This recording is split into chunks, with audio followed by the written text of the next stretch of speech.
Alam mo yung pakiramdam na parang wala kang mahanap na trabaho kahit ang dami mo namang sinend na resume? Tapos nagdududa ka pa kung okay ba yung resume mo? O baka naman yun ang dahilan kung bakit hindi ka natatawagan?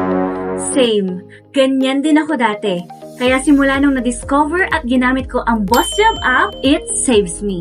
Dahil si BossJob ay isang legit hiring platform na maraming job openings at kinokonek ang mga job seekers sa employers. At may key features talaga silang nagustuhan ko tulad ng AI resume analysis.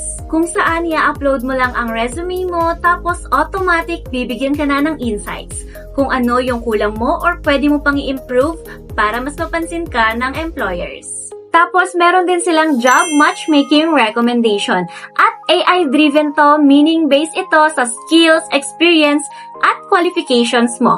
Kaya mabibigyan ka na agad ng mga job suggestions na swak sa'yo.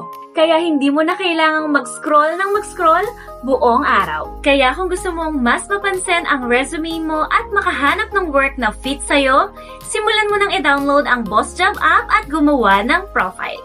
O kaya naman i-check mo ang link sa aking bio at i-try mo na rin. Dahil malay mo, ito na yung step na makakapagpa, you're hired sa'yo.